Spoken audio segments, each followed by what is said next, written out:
두 번째 시간 시작하도록 하겠습니다. 자, 두 번째 시간은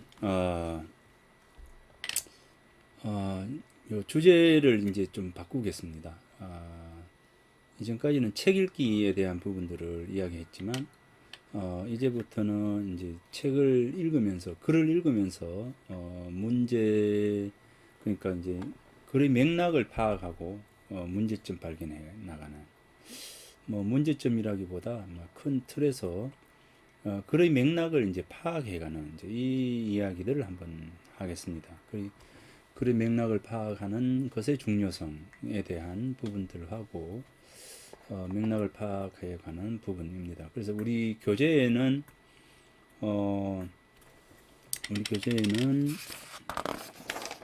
41조에 해당되는데요. 글의 맥락을 파악하고 문제점을 발견하기 해서 이제 요 부분입니다.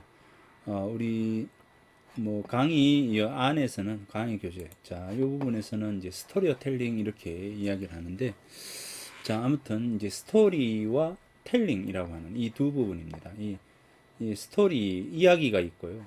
또 이야기를 어떻게 이제 그 구사하고 구현할 거냐라고 하는 부분들이죠. 그래서 아마 많은 분들이 이 동영상 강의를 듣는 많은 분들이 스토리와 텔링이라고 하는 스토리텔링이라고 하는 이 이야기는 굉장히 많이 들었을 겁니다. 이제 결국 스토리를 어떻게 우리가 잘 이제 요즘에 맞는 그것에 맞는 쪽으로 이야기하느냐라고 하는 부분일 겁니다. 자, 그러면은 그래서 이제 요즘 우리 사회는 이 스토리텔링에 대한 이야기를 굉장히 많이 하고 사회 전반적으로 이 스토리텔링에 대해서 이야기를 합니다. 한 도시에 있어서도 이 도시의 어떤 그 도시 문화 또는 문화도시, 문화재단, 그리고 도시 재생이라고 하는 공간에 대한 어떤 변화를 만들어가는 과정에서도 가장 많이 이야기하는 것이 바로 이 스토리텔링이고 또 스토리스케이프 해서 이제 이 경관을 어떻게 스토리를 통해서 만들어 갈 거냐라고 하는 부분입니다. 근데 잘 꾸미기 위해서는 좋은 이야기가 있어야 되고 그 좋은 이야기를 어떻게 하면 잘 활용을 해서 변화를 시켜서 그 공간에 맞는 이야기로 만들어 갈 거냐라고 하는 부분들이죠. 그리고 이제 스토리텔링은 어떤 그 스토리텔링은 브랜드화 정도가 될 겁니다. 브랜드를 만들어가는 것이고 스토리스케이프 같은 경우에는 이미지화가 될 겁니다. 결국 요게 중요하죠. 브랜드화가 굉장히 중요한 어떤 부분입니다. 자, 그래서 우리 교재도 그냥 이야기로 읽는 것이 아니라 이야기를 내 것으로 만들어 가지고 내가 그것을 어떻게 만들어 가느냐에 대한 측면에서 고민했기 때문에 책의 제목도 교재의 제목도 스토리와 텔링이라고 하는 이야기로 했습니다. 그래서 스토리를 어떻게 잘 다른 방향으로 확장시키거나 새로운 이야기로 만들어 가거나 또는 이제 그 공간에 맞는 그 시절에 맞는 그 이야기의 그 시점에 맞는 이야기로 가져갈 거냐 이것은 결국 나의 문제잖아요. 이제 그래서 텔링에 대한 부분들을 하도록 하겠습니다. 자, 그래서 스토리텔링이라고 이렇게 이야기한다면 결국 이제 스토리를 텔링하는 겁니다. 스토리는 이야기이고 이야기 그 자체이기도 하고요. 그 다음에 이야기를 통해서 만들어낸 또 하나의 어떤 이야기일 것이기도 하고요. 자, 그래서 이야기입니다. 이야기이고 텔은 이제 말하다가 되겠죠. 말하다, 현재, 누가, 우리가, 내가 말하는 거죠. 내가 말합니다. 근데 여기에 이제 ing 해서 telling이라고 해서 교감이 일어나도록 해야 된다라고 하는 겁니다. 그래서 내가 이야기하고 상대가 수긍하고 서로 교감이 일어나는 상호작용이 일어나는 무엇을 통해서 이야기를 통해서요. 그래서 이게 굉장히 중요한 요소로 이야기가 되고 수학을 가르치는 데 있어서도 바로 스토리텔링 기법을 활용한 뭐 강의 뭐 이렇게 해서 다양한 방식으로 이 스토리텔링 방식이 적용이 됩니다. 예, 그래서 요즘 교육에 있어서 스토리텔링에 대한 측면이 많이 이야기되고 있기 때문에 우리 글쓰기 수업도 이 스토리텔링이라고 하는 이 부분으로 이야기를 하고 싶습니다. 자, 이 스토리텔링 뭐 이거는 굉장히 오래전부터 이야기를 통해서 그 이야기가 교훈으로 가르침으로 이거는 이제 아주 오래전부터 우리의 전통적인 교육법으로서 이제 등장하게 되죠. 뭐 전설, 민담 뭐 이런 게 다 마찬가지잖아요. 우리에게 권선징악을 이야기하기 위해서 권선징악을 이야기하기 위해서 이 이야기들을 하는 것이죠. 그래서 결국 이야기는 사람들 변화시키기 위한, 교육시키기 위한 부분에서 활용되었고, 그런 어떤 교육을 위해서 이야기로 머무르지 않고 이야기를 변화시키고 확장시키고 재구성하는 이제 이러한 어떤 과정을 통해서 이 이야기가 사람들에게 의미를 줄 수 있도록 그렇게 만들어 가는 것이죠. 자, 요거를 보면 신화, 전설, 민담 이 전부 다 이게 다 이야기죠. 이야기인데 조금씩 다른 모습을 지니고 있습니다. 즉 이제 신화는 신의 얘기, 즉 초월적인 대상을 두고 하는 얘기고요.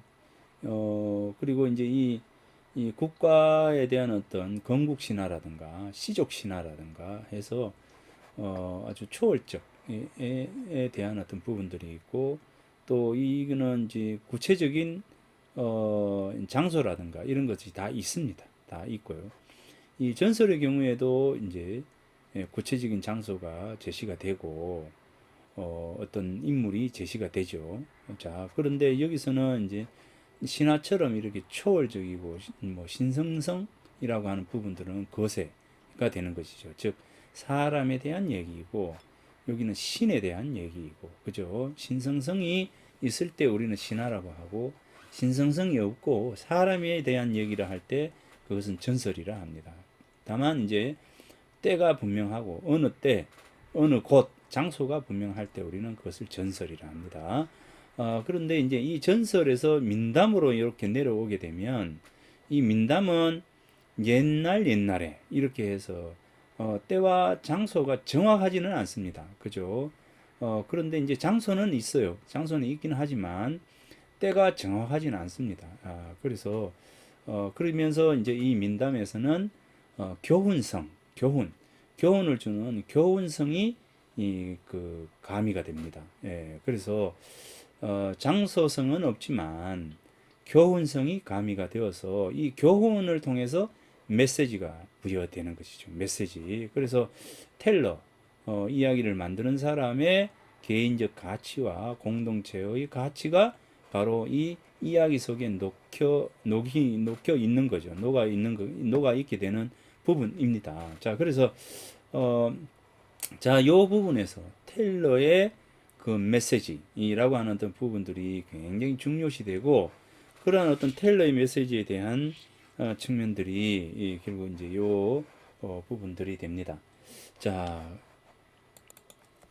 그래서 요곡의 이야기를 이제 보면은 요게 이제 전설인데요. 이제 전설인데 이 여곡의 이야기, 과천에 있는 여곡의 이야기인데 아마 많이 들어봤을 겁니다. 소의 탈을 쓴 선비 이렇게 되는데 한 선비가 과거를 보러 이제 서울로 올라가다가 과천 이제 고개를 넘어가는데 과천 고개를 넘어가다가 어느 쪽에 보니까 어떤 할아버지가 소의 탈을 만들고 있거든요. 이제 그러니까 이제 이 선비가 그냥 과거를 보러 가는 길인 것 같으면 그냥 가면 되는데 오른쪽에 저기 뭐야 그 소의 탈을 만드는 이 할아버지를 보고는 그 지나가지 않고 할아버지 뭐 하세요? 이렇게 소의 탈 만든다 하는 왜 한번 써볼래? 이렇게 됐죠.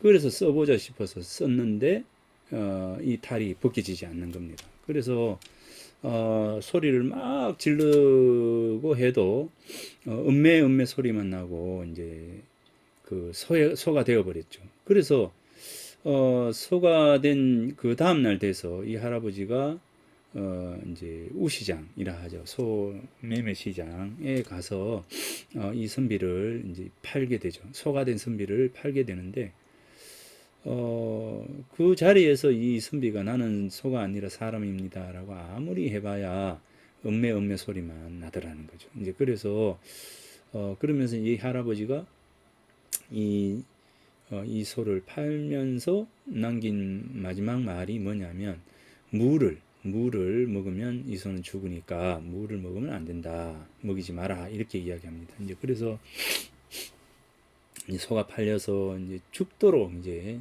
매질당하면서 일만 하는 거죠. 일만 하다가 그래서 어느 날 시간이 지나서 어느 날 주인이 이 경계를 늦추는 거죠. 주인이 이 처마 밑에 물을 매달아 놓고 외출을 한 겁니다. 그래서 이제 그 물을 보는 순간 이 소가 된 이 선비가 이렇게 그 살 바에야 죽는 것이 낫다라고 해서 우리를 박차고 나아가서 물을 덥석 한 입 무는 순간 베는 순간 탈이 스르르 소탈이 스르르 풀리면서 이제 선비가 된 겁니다. 그래서 이 선비가 얼마나 화가 났는지 그죠? 그 길로 바로 과천고개로 다시 오게 됩니다. 과천고개로 와서 이 할아버지를 죽이겠노라고 와서 그 집을 찾아보니까 그 집이 없더라는 거죠. 요게 이제 과천곡의 과천의 이제 여곡의 이야기입니다. 그래서 여우에게 홀린 선비 얘기가 바로 이런 얘기가 나오는데 이 어우야담을 보면 어우야담을 보면 어우야담이면 민담이 되잖아요. 어우야담인데 어우유몽인이 쓴 유몽인 선생이 쓴 어우야담이라고 하는 그 야담집에 보면 바로 이 과천 그 여우곡의 이야기가 나옵니다. 실려 있어요. 그런데 이제 그 어우야담을 보면 어떻게 되어 있냐면 이 이야기를 쭉 하다가 맨 마지막에 뭐라고 이제 이야기하느냐면 이 어우유몽인 선생이 봐라 자기 길을 가면 되지 쓸데없이 뭐 이것저것을 기웃거리고 남의 일에 간섭하고 이렇게 하게 되면 이런 낭패를 당하게 된다. 그러니까 쓸데없는 것에 마음을 쓰게 되면 바로 낭패를 당하게 되는 것이다. 이렇게 이제 이야기를 합니다. 그러면서 이제 마지막 요 부분에서 유몽인 선생이 이렇게 이제 교훈성이라고 하는 것을 부여를 하게 됩니다. 이제 그러니까 이 전설이 그 이 민담으로 바뀌는 어떤 과정 속에서는 결국 이제 교훈성, 그 텔러, 이 이야기를 전수하는 전달하는 사람의 어떤 그 메시지라고 하는 어떤 부분들이 담기게 되는 것이죠. 이제 그래서 자, 이 부분에 우리가 주목을 할 필요가 있다는 겁니다. 기존의 이야기와 이 이야기를 내가 어떤 방식으로 풀어나가느냐라고 하는 그 부분이죠. 결국 이제 글쓰기라고 하는 것도 바로 나는 거기에 있다고 봅니다. 글쓰기라고 하는 것은 결국 테일러의 생각이 어떠한 방식으로 이제 담기느냐, 생각이 어떤 방식으로 글 속에 담기느냐, 이야기 속에 담기느냐라고 하는 것에 주목할 필요가 있다는 것이죠. 자, 여기 이제 우리가 스토리를 본다면 이 스토리라고 하는 것은 사유를 통해서 나타나게 되잖아요. 사유, 생각이라고 하는 것을 통해서 결국 만들어지는 게 이제 이야기인데 그 이야기는 누구가 뭐 시켜서도 아니고요. 그래서 자발적이면서 즉흥적이고 또 의도적으로 이렇게 이제 이야기가 만들어지게 됩니다. 의도된 부분들이죠. 이 이야기는 인물, 사건, 배경이라고 하는 이 구조를 지니게 되고요.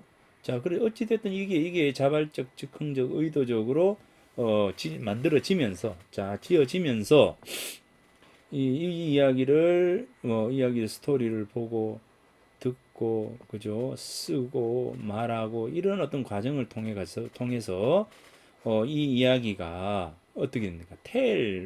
이 전달이 되는 거죠. 전달이 되는데 이 전달의 과정 속에서 결국 이제 이야기를 통해서 경험이 공유가 되고 그죠? 이야기를 통해서 경험이 공유가 되고 생각이 공유가 되는 거죠. 생각이 공유가 됩니다. 자, 그러면 이제 이 경험이라고 하는 것은 또 어떠냐? 시 공간이 다르고 같은 것에 구애되지 않고 시 공간을 초월해서 이 경험은 공유된다는 겁니다. 즉 신라 때 사람이 이 이야기 듣는들 지금 우리가 이 이야기를 듣는들 그죠? 같은 경험을 공유를 한다는 것이죠. 그래서 시 공간을 넘어서서 이 경험이 공유가 되고요. 생각이 공유가 되는 것이죠. 그리고 또 하나는 뭐냐면 생각과 경험이 감염이 돼요. 이제 우리가 이제 신라 때의 이야기를 듣고 여러 가지 이제 깨달음을 얻는다거나 가르침을 받는다거나 이런 거죠. 그래서 감염이 되기도 하고 그다음에 이게 확장이 되기도 해요. 다른 이야기로 번져나가기도 하고 그다음에 이 이야기는 계속 영속성, 전달성 이런 어떤 부분들을 가지고 있더라는 거죠. 그래서 여기 보면 감염성, 확장성, 영속성, 전달성이라고 하는 이런 텔의 과정에 스토리가 텔하는 과정에서의 이런 어떤 모든 것들 즉 경험을 공유하고 생각을 공유하는 것이 어떻게 해요? 메시지화 되어 갈 때 이게 이야기가 가지고 있는 가치라는 거죠. 자, 이게 이야기의 가치라는 겁니다. 그래서 이야기를 잘 잘 만들어진 이야기는 엄청난 파급 효과를 불러올 수 있다라고 하는 겁니다.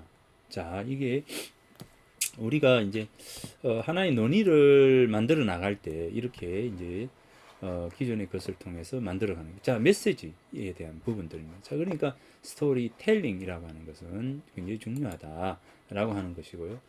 자, 이야기는 유통이 또 되어야죠. 이야기는 계속 확장되고 재구성되고 자꾸 번져 나가야 됩니다. 자, 주머니 속의 이야기라고 하는 이야기 주머니라고 하는 그 전래 동화를 다 아실 겁니다.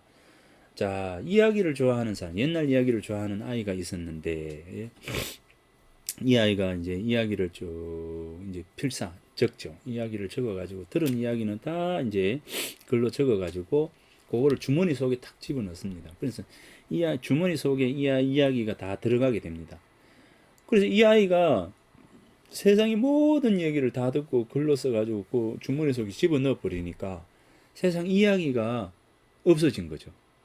그리고 이 이야기는 어디가 있습니까? 주머니 속에 다 들어가 있어요. 그래서 이제 주머니 속에 이야기가 넣어가 벽장 속에 넣어버리니까 벽장 속에 이야기가 주머니 속에 갇혀가지고 벽장 속에 갇힌 이야기들이 뭐라고 이제 반란을 일으키기 시작합니다. 이래서는 안 되겠다. 우리가 다 죽겠다. 얼마나 갑갑하겠어요. 그래서 저놈을 죽이자. 이렇게 된 거죠. 그래, 이 아이를 죽이자. 예. 그리고 마침 보니까 이 아이가 장가를 들 때가 되었는 거예요.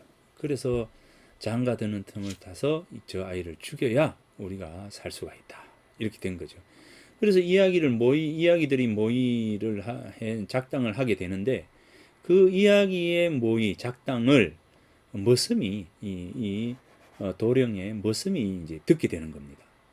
이야기를 가만히 들어보니까 이제 이 무슨 도령을 죽여야 되겠다. 장가 가는 날, 결혼식 하는 날 죽여야 되겠다라고 디데이가 정해진 거죠. 자, 그래서 이 신랑이 이 도령이 신랑이 되어서 이제 가려고 하니까 이 머슴이 극구 이제 따라가려고 합니다. 왜냐하면 가만 놔두면 죽거든요. 그래서 이제 따라 나서게 됩니다. 그래 가다가 보니까 이제 청실 배가 이렇게 달려 있는 거 보고 맛있어서 이게 전부 다 이야기들이 배에다가 독을 타서 달아나온 거죠. 그러니까 신랑이 가다 보니까 그게 맛있어 보이니까 저거 따줘 이러니까 이 머슴이 저걸 따주지 않는 겁니다. 그 실패하고 그죠. 두 번째는 옹달샘 물에 독을 풀어놨는데 옹달샘 물을 마시려고 하니까 이거도 머슴이 안 됩니다. 라고 해서 또 살아나고 마지막에 이제 저를 이제 뭡니까 그 결혼식에서 이제 혼례에서 신랑이 앉는 자리 방석에다가 이 가시를 해놨는데 그것도 이제 그렇고 그래가지고 모든 것을 머슴이 이제 머슴이 나와가지고 이제 이 신랑을 살리게 됩니다. 살리고 난 이후에 이제 이 도령에게 이야기를 합니다. 이야기들이 꿈이 작당이다. 이야기를 풀어줘라. 그래서 이제 이 도령이 이야기 주머니에서 이야기를 끄집어내줬다라고 하는, 그래서 이야기가 세상에 널리 전달이 되었다라고 하는 이 이야기 주머니에 대한 동화입니다. 자, 이 동화는 이야기라고 하는 것은 뭡니까? 이야기는 전달이 되어야 합니다. 유통이 되어야 한다는 거죠. 이야기는 자꾸 다른 사람에게 전달이 되고 유통이 되어야 한다라고 하는 부분들이 있습니다. 그러니까 이거는 당위성이지만 결국 우리가 이야기라고 하는 것은 어떻게 해요? 확장이 되고, 그죠? 확장이 되고 전달이 되고 또 그것이 시간을 두고 계속 지속된다는 거죠. 그래서 이만큼 이 이야기라고 하는 것은 중요한 것이고, 또 이 이야기들을 우리가 이런 방식으로 만들어 갈 수 있다는 겁니다. 그러니까 굉장히 그 이야기 하나가 굉장히 중요한 역할을 하게 된다라고 하는 것을 이야기를 합니다. 자, 그리고 이야기는 아까 이야기 말씀처럼 이제 시간과 공간을 벗어나서 계속 확장되어 가죠. 확장되고 변화된다. 자, 이 지기설화입니다. 신라 지기설화. 이 지기라고 하는 사람이 있었어요. 이게 이제 태평통제, 대동음부군옥이라고 하는 책에 나오는데, 이 태평통제에서는 심화요탑이라고 하는 대동음부군옥엔 지기설화 이렇게 이제 되는데, 지기설화 또는 심화요탑이라고 하는 제목이 됩니다. 그래서 이제 지기는 신라 활리역 사람이다. 선덕왕의 아름다움을 사모해서, 자, 이 지기는 천민입니다. 천민인데 선덕 여왕을 너무나 좋아해가지고 사모해서 한 번만이라도 한번 보고 싶다라고 하는 이제 바람을 가지게 된 거죠. 이제 그러자 그 이야기를 듣자 이제 선덕 여왕이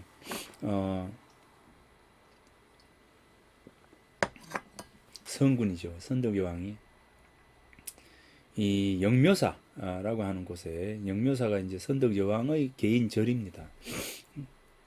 영묘사로 몇 월 며칠 날 내가 영묘사로 가니 네가 이제 영묘사로 와라. 그러면 나를 볼 수 있을 것이다. 이렇게 이야기합니다. 그래서 이제 이 지기가 오매불망 이 선덕 여왕을 만나 볼 수 있다는 이 마음에 그날을 기다렸어요. 이제 그래서 영묘사에 가서 기다리고 있었는데, 선덕 여왕이 영묘사의 문을 들어섰는데 이 지기가 그만 잠이 들었어요.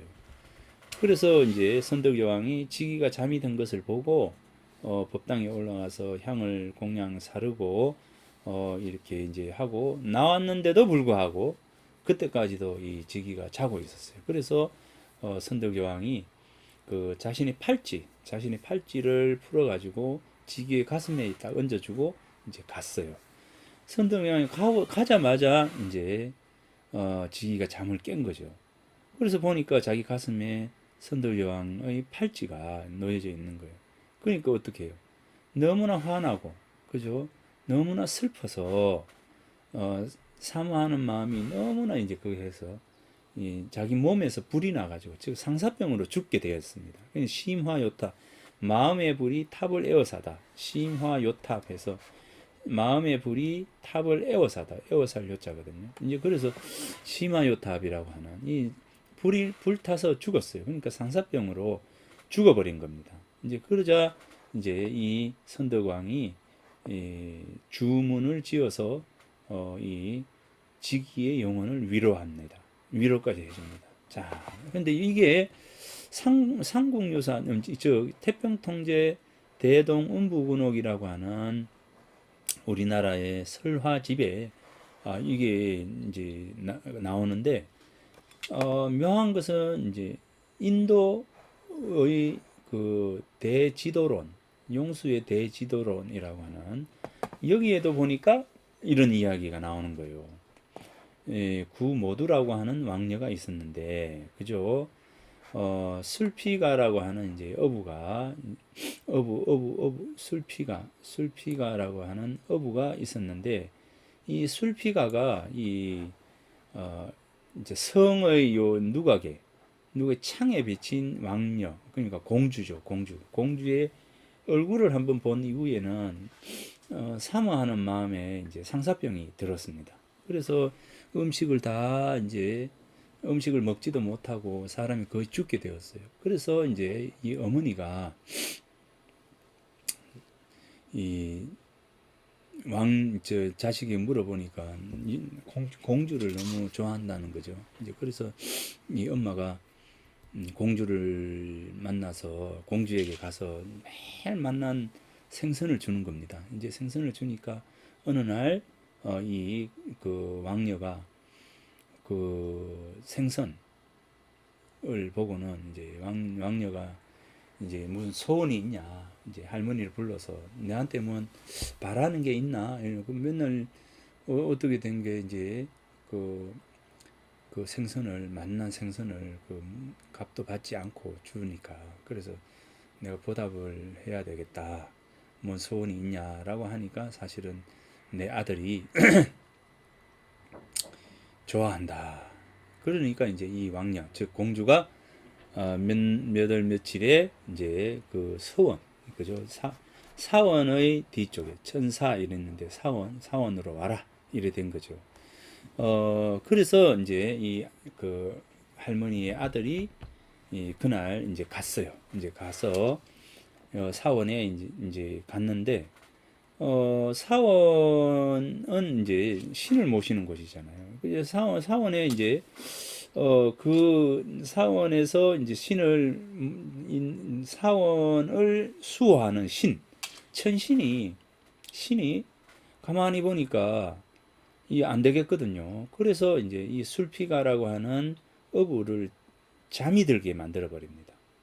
잠이 들게. 여기서는 강제로 신이 강제로 술피가를 잠들게 합니다.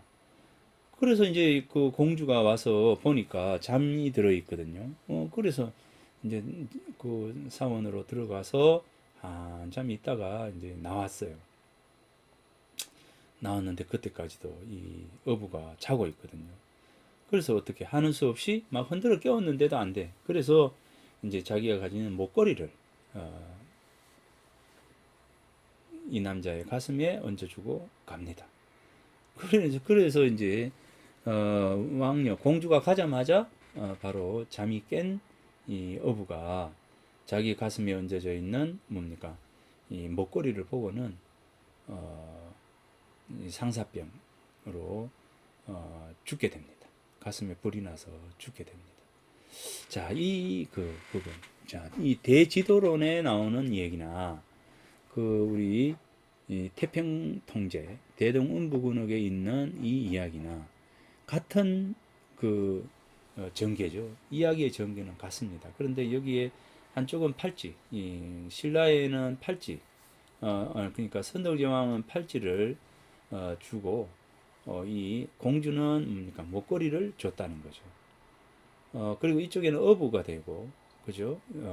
그렇게 됐다는 거죠. 그런 것만 다르지 실제 이야기의 맥락은 같다는 겁니다. 자, 이것처럼 이야기라고 하는 것은 결국 그 다양한 부분에서 확장이 일어날 수가 있다. 확장.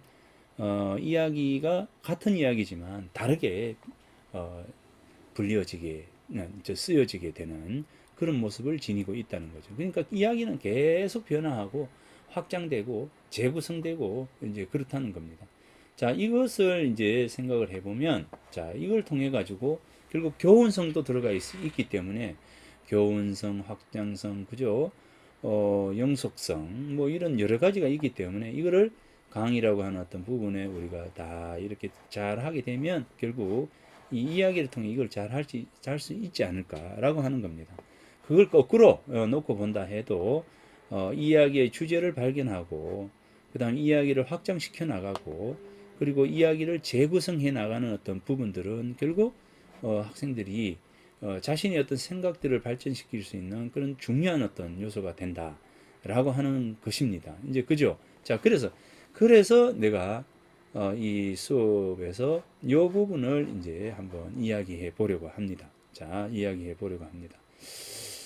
자, 이 이야기를 한번 읽어 볼까요? 인도의 민담인데 팔을 넷 가진 남자입니다. 팔을 넷 가진 남자인데 배를 짜는 착실한 젊은이가 있었는데 열심히 일하는 사람이었지만 단 한 가지 단점이 있었다. 욕심이 너무 많고 그러다 보니 늘 불만이 많아서 항상 투덜거리며 살고 있었다. 그는 늘 이렇게 생각했다. 하나님은 왜 팔을 2개만 주셨지? 팔이 4개면 지금보다 일을 2배로 할 수가 있고 돈도 더 빨리 벌 수 있을 텐데. 어느 날 배틀의 나무틀 하나가 부러졌다. 젊은이는 급히 산으로 나무를 구하러 갔다. 적당한 나무를 찾다가 마침내 마음에 드는 나무를 찾았다. 이 정도 나무면 되겠구나 라고 생각하면서 빨리 베어서 다듬어야지. 그래서 도끼로 나무를 찍으려 했는데 어디선가 구슬픈 소리가 들렸다. 저는 어려서 쓸모가 없을 테니 제발 살려주세요. 살려주시면 딱 2번의 소원을 들어드릴게요. 젊은이는 속는 셈치고 도끼를 거두고 소원을 말했다. 내 소원은 팔 4개를 가지는 겁니다. 이렇게 이야기합니다. 젊은이는 다른 나무를 구해서 집으로 돌아와 배틀을 고치려 하니 신기하게도 자기 팔이 4개가 된 겁니다. 그래서 그는 같은 시간에 2배로 일을 하게 되어서 돈도 많이 벌고 좋아했습니다. 그런데 본인은 이제 팔이 4개니까 일 많이 하고 좋아서 돈 많이 벌고 해서 좋아서 좋았는데 주위 사람들이 그를 피하는 겁니다. 급기야 아내마저 남편이 아니라 위장한 괴물이라면서 집에서 내쫓아 버렸습니다. 그는 다시 나무에게로 갑니다. 그래서 이 나무에게 원래대로 팔 2개로 돌려달라고 합니다. 자, 소원 2개죠. 2개. 하나는 팔 4개가 4개로 만들어 달라라고 하는 것인데 이제 하나 남았어요. 소원 하나 남았습니다. 그래서 소원 2번째 소원을 이제 말합니다. 그죠? 말합니다. 그러자 이번에는 나무가 뭐라 하냐면 매니베. 그죠? 매니베 해줄 수는 없다는 겁니다. 네가 2번째 소원, 원래의 약속은 뭡니까? 2번의 소원을 할 수 있도록 해주겠다 해놓고는 입을 싹 닫고 말을 바꿔가지고 2번째 소원은 뭡니까? 자신의 나무, 자기 나무 밑에 자라는 잡초를 매일 뽑지 않으면 소원을 들어줄 수 없다. 이렇게 하는 겁니다. 소원은 약속이니까 들어주지만 매입에 줄 수는 없다. 이렇게 이야기해요. 그래서 젊은이는 그에게 가서 매일 이제 그 밑에 잡초를 뽑았습니다. 그래서 매일 뽑자 이제 팔이 원래대로 이제 돌아왔죠. 그리고 이제 이 젊은이는 집으로 돌아왔고 예전처럼 열심히 일했고 불평하지도 않았고 욕심을 부리지도 않았다라고 하는 이 이야기입니다. 자, 이 이야기 주제는 뭘까요? 그죠? 이 이야기 주제는 뭘까요?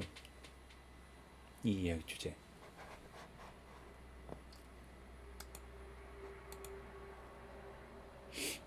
자, 이 이야기 주제. 자, 이게 중요한 부분입니다. 우리가 글을 읽으면 주제를 분명히 찾아야 되죠. 주제가 무엇인지를 확인해야 하고요. 자, 주제를 확인하게 되면 관련적인 부분들이 있죠. 자, 예전에 이제 우리 애하고 그 마녀라고 하는 영화를 이제 봤는데 우리 아이가 어릴 때였으니까 아이가 그것을 보고는 아빠 이 부분이 이해가 잘 안 되는 부분들이 있어 이렇게 이야기를 했어요. 이제 그래서 내가 무슨 어디 어느 부분이냐 이렇게 이야기하니까 이제 어느 부분이 돼요. 이제 그래서 내가 이 마녀의 그 주제가 뭐 같냐? 내가 주제는 무엇인 것 같냐? 내가 이렇게 되물었습니다. 주제는 뭐지? 라고 이제 이야기를 했어요. 그러니까 주제가 뭐다 이렇게 이야기하는 거예요. 그래서 내가 주제가 그것이면 지금 이제 그 부분은 그 주제에 있어서 어느 부분인 것 같냐라고 이야기를 했죠. 이제 그런 방법입니다. 그 영화라고 하는 부분, 책을 읽는다라고 하는 부분에서 가장 중요한 것은 뭐냐면 책을 읽고 난 뒤에 주제를 찾는 것이죠. 메시지, 이 영화는 무엇을 위해서 만들어졌고 이 책은 무엇을 위해서 쓰여졌는가, 무엇을 전달하기 위해서, 어떤 메시지를 주기 위해서 쓰여졌고 영화는 만들어졌는가, 이겁니다. 그런 주제나 메시지가 없는 것은 이 세상에 존재하지 않습니다. 예, 그죠? 그러니까 항상 우리는 주제를 찾아야 합니다. 메시지, 던지고 있는 메시지를. 자, 이 팔을 네 가진 남자. 여기서 보면 왜 두 개만 줬지? 네 개라면 돈을 더 많이 벌 수 있을 텐데. 그죠? 이 정도 나오면 되겠구나. 빨리 배워서 다듬어야지. 빨리 다듬어야 배틀을 돌리게 되죠. 여기에 이제 어려서 쓸모가 없을 테니 제발 살려주세요. 살려주시면 딱 두 번의 소원을 들어드릴게요. 자, 주위 사람들이 피했고 남편을 쫓아내버렸고 그랬다. 나무는 잡초를 뽑지 않으면 소원을 들을 수 없다. 요게 전체적인 내용에서 가장 중심되는 내용입니다. 자, 이렇게 보니까 뭡니까? 주제는 욕심을 부리게 되면 자신의 소중한 것을 잃게 된다. 가족도 잃고, 그죠? 다 잃어버리게 되었죠. 무엇 때문에? 욕심을 부렸기 때문에. 그런데 이제 이 이야기는 욕심을 부리게 되면 자신의 소중한 것을 잃게 된다라고 하는 것이 주제입니다. 욕심 부리지 마라 라고 하는 게 이게 주제죠. 그런데 이 주제만 있을까요? 라고 하는 겁니다. 이 주제만 있겠는가? 라고 하는 겁니다. 어떤 주제가 또 있을까요?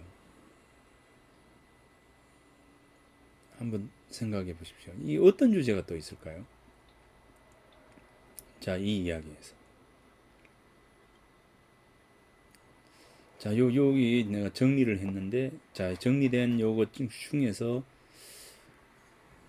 주제가 이건데, 이거 이외에 또 있겠죠. 다양한 게 있을 겁니다. 자, 여기 보면 이제 배틀을 갈기 위해서 나무를 베는 거죠. 나무를 베입니다. 자, 이런 주제를 또 생략할 생태계의 문제, 함부로 나무를 베는 문제를 우리가 제기할 수가 있습니다. 함부로 나무를 베면 안 된다라고 하는 것.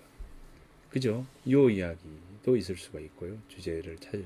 그다음 또 하나는 팔이 두 개인들, 팔이 네 개인들, 사람은 달라질 수가 않는데도 불구하고 외모에 따라 가지고 주위 사람들의 반응이 달라지더라는 거죠.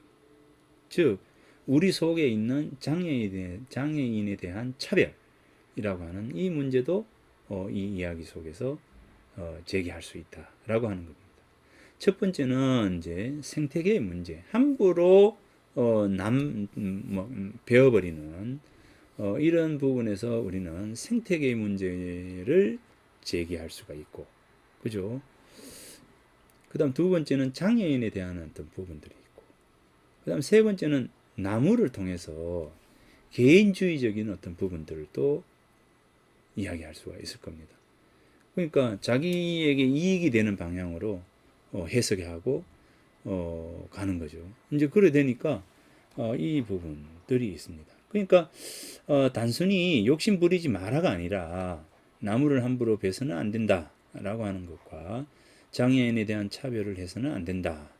외모로서 우리는 사람을 평가해서는 안 된다라고 하는 것이고, 그 다음에 앞에 말과 뒤에 말이 달라서는 안 된다. 그죠? 이런 부분들이죠. 약속을 어기면 안 되는 거죠. 그 자신의 욕심에 의해서 약속이 틀어지면 안 된다라고 하는 여러 가지 부분들을 우리가 이 이야기 속에서 찾을 수 있다는 겁니다. 그러니까 어찌 보면 이제 이 이야기라고 하는 것은 읽는 사람의 관점에 따라서 다양한 방식으로 해석이 될 수가 있고, 다양한 관점에서 이 부분들을 이야기를 주목한다라고 하는 거죠. 다시 이야기한다면 기존의 주제다라고 하는 모든 것들은 결국 내가 글을 읽는 관점에 따라서 달라질 수 있다. 나의 이 관점에서 글을 읽어야 한다라고 하는 부분입니다. 그러니까 나의 관점에서 글을 읽어야 되지 않겠는가라고 하는 게 제가 생각하는 부분입니다. 그러니까 나의 관점을 통해서 이야기는 달라질 수가 있다라고 하는 것이고, 그래서 기존의 스토리를 활용해서 문제점을 발견하고 그 문제에 대한 자신의 메시지를 담아내려는 시도, 이런 것이 굉장히 중요한 것이지 않는가라고 하는 겁니다. 이게 더욱더 중요한 것이다 라고 하는 것이죠. 그래서 이야기 주제를 발견하고 이야기 주제에 대한 것을 확장을 해서 재구성하는 이 모든 것들이 스토리텔링이라고 하는, 이야기라고 하는 이런 부분에서 논의가 될 수 있다라고 하는 겁니다. 자, 그러면 여기에서 한 발짝 더 나아가서 토끼와 거북이라고 하는 이야기를 한번 해봅시다. 옛날 옛적에 토끼와 거북이가 살고 있었다. 토끼는 빨랐고 거북이는 느렸다. 토끼는 거북이를 느림보라고 놀려댔고 화가 난 거북이는 토끼에게 달리기 경주를 제안했다. 거북이가 토끼에게 달리기 경주를 제안했습니다. 경주를 시작한 토끼는 거북이가 한참 뒤진 것을 보고 거북이가 여기까지 오려면 한참 걸릴 테니 한숨 자야겠다 라고 생각을 합니다. 그리고는 근처 그늘에서 낮잠을 자게 됩니다. 토끼가 잠을 자는 동안 거북이는 한 걸음 한 걸음 엉금엉금 기어갔습니다. 한참 뒤 그의 눈앞에 결승선이 보였고 잠에서 깨어난 토끼가 거북이를 보고 힘껏 달렸지만 이미 거북이가 결승선을 통과했습니다. 숲속 동물들이 환호성을 질렀고요. 자, 요게 이솝 우화에 나와 있는 토끼와 거북이 이야기입니다. 자, 이 모든 분들이 다 압니다. 다 알고, 자, 이 이야기를 가지고 철학적 관점에서 이제 여러 교수님들이 이제 이야기를 했어요. 이제. 자, 여기서 이제 우리가 이 글쓰기라고 하는 수업을 통해서 자, 확장을 시켜보자는 거죠. 확장. 자, 여기 뭐 여러 가지가 있습니다. 이 주제를 이야기한다면 여러 가지가 있는데, 자, 여기 옛날 옛적에 토끼와 거북이가 살고 있었다. 이래가 쭉 했죠. 숲속 동물들이 환호성을 질렸다. 이 이야기가 끝납니다. 자, 그래서 이 이야기를 가지고 다른 강의에서 이제 이 이야기를 확장시켜 봐라 이렇게 이제 했던 교수님들도 있습니다. 이제 자, 그런데 자, 여기 한번 확장시켜 볼까요? 거북이가 결승전을 통과해서 거북이가 이겼습니다. 거북이가 이기고 나니까 어떻게 됩니까? 토끼가 화가 났겠죠. 그래서 두문불출하다가 부끄럽기도 하고, 그래 두문불출하다가 이제 거북이를 찾아갑니다. 거북아, 내하고 경주 한 번 더 하자. 했겠죠. 그죠? 그냥 있으면은 너무나 부끄러운 거잖아요. 뭐 자기가 달리기 제일 잘한다 했는데 제일 달리기를 못하는 거북이에게 진 거죠. 자, 그래서 이제 이렇게 이제 글을 쓰는 겁니다. 토끼는 너무나 부끄럽고 자신에게 화가 났다. 내가 거북이에게 지다니. 이거는 이제 이솝우화에 없는 얘기잖아요. 다시 만든 얘기입니다. 나를 어떻게 생각할까? 이래서 있어서는 안 되겠다. 이제 부끄러웠지만 토끼는 거북이를 찾아갔고 거북아 나와 다시 경주를 하자. 그러자 거북이는 이렇게 대답했다. 자, 여기서 굉장히 중요한 부분들이 있습니다. 자, 요 대답이 이 글 전체의 주제를 완전히 바꿔버립니다. 그죠? 뭐라고 대답했을까요? 여기서 뭐라고 대답했다고 적고 싶습니까? 어떻게 대답을 적고 싶죠? 그래, 경주하자. 이렇게 했을까요? 아, 나 아니, 하기 싫어. 라고 했을까요? 그죠? 여기에 대한 답을 한번 내려보십시오. 고민 한번 해보십시오. 여기에 대한 답을.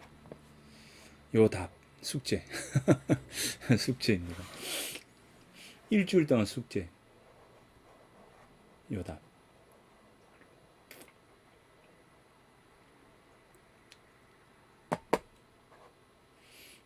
연세대학에 어떤 교수님은 여기에 다른 대답을 했어요. 이 강의를 하시면서 이거를 해서 했는데 내 답은 또 달라요. 여러분들이 답은 어떤 걸까? 이건 기존의 이야기고 이거를 만들어서 이렇게 딱 봤습니다. 어떤 답을 할까요? 자, 요 답은 일주일 동안 고민해서 숙제, 숙제입니다. 어떤 답일지. 자, 여기 뭐가 있을까요? 궁금하죠?